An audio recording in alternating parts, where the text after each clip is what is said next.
Good morning, children. This is Mrs. Sauder, and I'm happy to read a book to you. I read this book in the duck room a year ago for my granddaughter, Avery, and this was a book that was a favorite of my daughter, Megan's. The 14 Bears in Summer and Winter. It's a wonderful book. The 14 Bears in Summer. Once upon a time, in a summer forest, there were 14 bears. There was the daddy bear and little Theodore and Victoria. That was the mother bear. And Virginia, Veronica, Henrietta, Ramona, Flora, and Dora.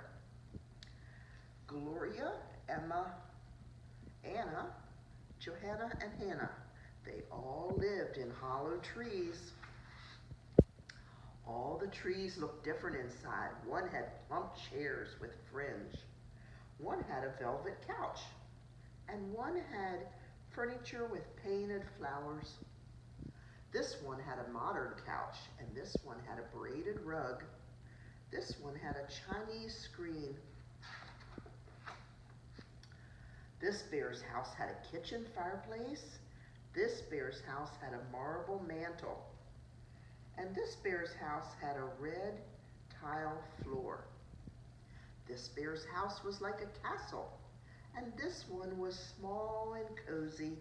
Each bear had a separate tree house except little Theodore. Because he was little, he stayed with his mommy and daddy. Every day, the 14 bears walked paw in paw through the forest, and the birds sang, and the breeze blew, and the sun beat on their ears. When they got hot, they went swimming in a big, deep, clear pool. There were lots of fish in the pool, but the bears never tried to catch them, so they were all good friends and played together. Then the bears lay down on the warm sand with their fur drying and glistening. When the bears were hungry, there was always lots of honey. Flora had a honey farm with very special bees. They made different flavors of honey: chocolate, vanilla, strawberry, maple, and sometimes coconut. Then the 14 bears walked home, paw in paw, through the forest, and the birds sang, and the breeze blew, and the sun beat on their ears.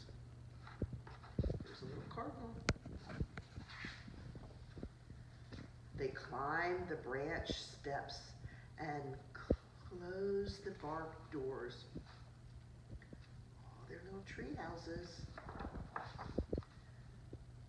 When night came, they went to bed, and they slept and slept and slept and slept till morning. All the bears, from Anna to Gloria, had pleasant dreams all the summer night long. And that's the story of the 14 bears.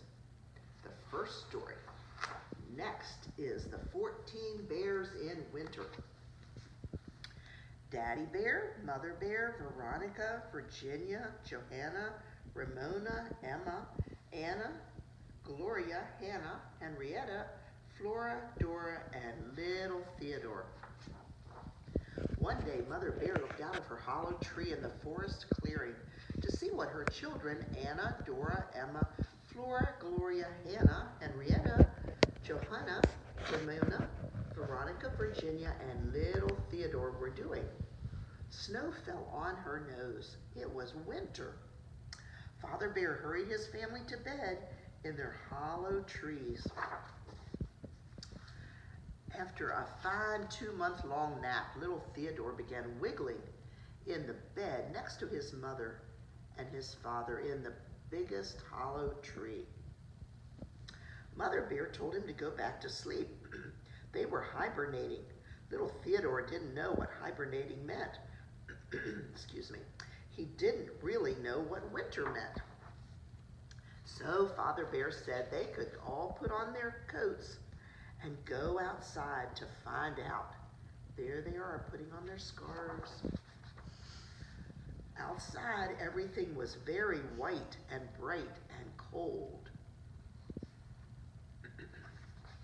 They all ran to their pond. It was frozen hard. The friendly fish were fast asleep, deep down in the mud.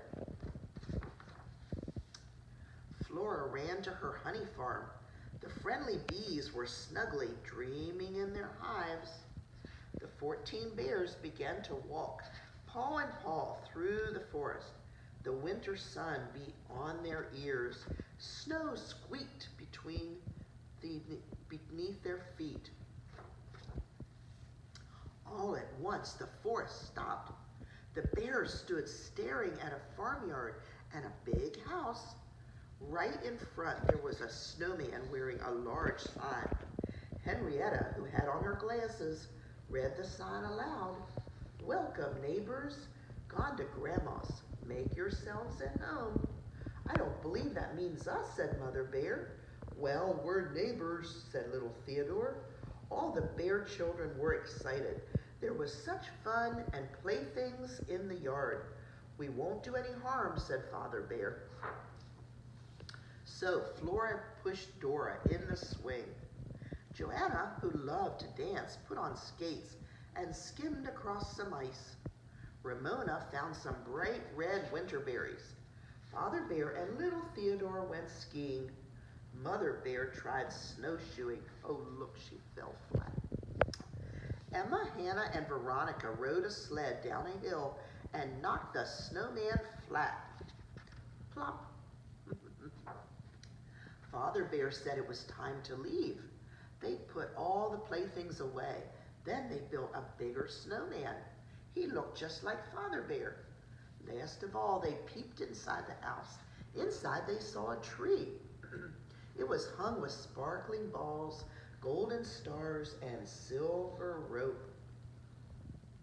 Oh, how beautiful. Paw in paw, the 14 bears walked back through the forest. Snow shook down on their ears. Sunsets shimmered on their fur.